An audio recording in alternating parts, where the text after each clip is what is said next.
দক্ষিণ দিনাজপুর জেলার কুমারগঞ্জ ব্লকের জাখিরপুর এলাকার বাসিন্দা তোরাফ হোসেন মণ্ডল 2016 ও 2021 সালে কুমারগঞ্জ বিধানসভা কেন্দ্র থেকে পরপর দুবার নির্বাচিত হন তিনি।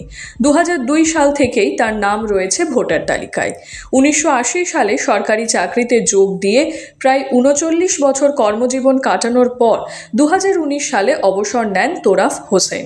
তার অভিযোগ, এসআইআর হিয়ারিংয়ে ডেকে সমস্ত প্রয়োজনীয় নথি, পেনশনের কাগজ থেকে নাগরিকত্বের প্রমাণ জমা দেওয়া সত্ত্বেও চূড়ান্ত ভোটার তালিকায় তার নাম আন্ডার অ্যাডজুডিকেশন হিসেবে দেখানো হয়েছে।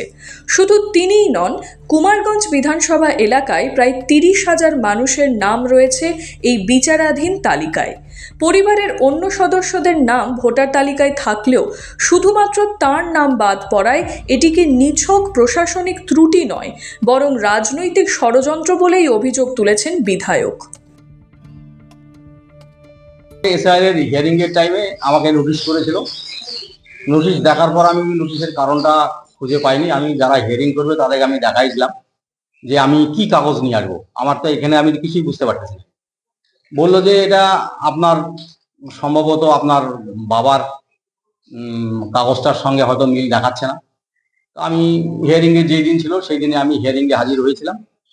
আমার 2002 সালে আমার ভোটার লিস্টের জেরক্স, তারপরে আমার মাধ্যমিকের সার্টিফিকেট, অ্যাডমিট কার্ড এবং আমার যে পেনশনের যাবতীয় কাগজপত্র, আমি তো পেনশন হোল্ডার, পেনশনের যাবতীয় কাগজপত্র জমা দিয়েছি। তারা বলেছিল যে আপনার কোনো সমস্যা নাই, কিন্তু এখন দেখতেছি যে সেটা বিচারাধীন হয়ে আছে। এটা তো আমাকে খুব অবাক লাগতেছে। এখন আমি আর কি বলবো, এখন তো আমার দেখতে আপনি দেখেছিলেন না আপনি কারোর মাধ্যমে জানতে পেরেছেন? না, এটা আমি আগেই জানতে পারি। এটা আমি আগেই ভিডিও মারফত জানতে পেরেছি যে আমারটা এরকম হচ্ছে আর কি। কি বলবো, মানে কি মনে করছেন কেন মানে এরকম হলো? স্বপ্ন যখন নথি দিয়েছে তারপরে এরকমটা কেন হলো? এইটা আমার মনে হচ্ছে এটা একটা হয়তো নির্বাচন কমিশন তো ধরে নেন দিল্লির যারা শাসন ক্ষমতায় আছে তাদের ইচ্ছা মতন তো চলতেছে। আমার মনে হচ্ছে বেছে বেছে আমাদের এইভাবে হেনস্থা করা হচ্ছে, তাদের তাদের রাজনৈতিক সুবিধা হবে এইভাবে হয়তো তারা করেছে আর কি। আপনি তো দুবারে এলেন, হ্যাঁ, তো এইবার যদি আপনার নাম না করতে না পারে তাহলে তো আপনি ভোটে দাঁড়াতেও পারবেন না। সেক্ষেত্রে কি চিন্তা ভাবনা নিয়েছেন বা কি? তবে বিধায়কের এই অভিযোগ উড়িয়ে দিয়েছে বিজেপি। তাদের দাবি এটি কোনো প্রশাসনিক ত্রুটি নয়, বরং তৃণমূলের গোষ্ঠীদ্বন্দ্বের ফলেই এই পরিস্থিতির মুখে পড়তে হয়েছে তোরাফ হোসেন মণ্ডলকে। এসআইআর প্রক্রিয়ার পর যে রোলের যে লিস্ট বেরিয়েছে সেখানে দেখা যাচ্ছে কুমারগঞ্জ বিধানসভার যে বিধায়ক তোরাফ হোসেনের তার নাম নেই। ওনারা অভিযোগ করছে বিজেপির চক্রান্ত।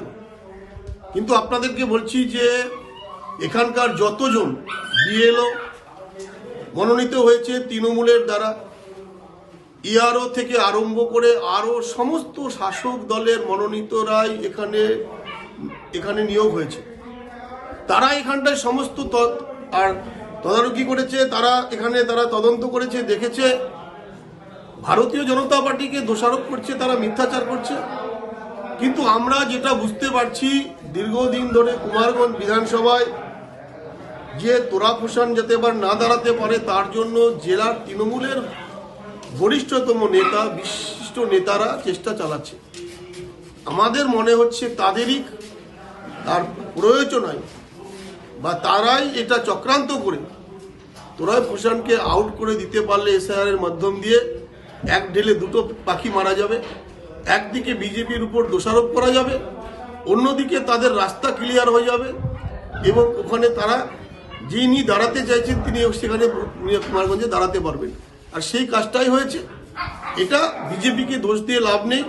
পুরো জেলায় হাজার হাজার ভারতীয় জনতা পার্টির সমর্থিত পঞ্চায়েত মেম্বার, আমাদের যুব মোর্চার একাধিক কার্যকর্তা তাদের নাম ডিলিট করেছে তৃণমূলের চক্রান্তে বিএলও এবং ইআরওরা। এবং এর বিরুদ্ধে আমরা অভিযোগ জানাবো। যে সমস্ত ইআরওরা আর প্রকৃত ভোটারকে বাদ দেওয়ার চেষ্টা করেছে, আমরা নির্বাচন কমিশনারের কাছে সেই রিপোর্ট আমরা জমা।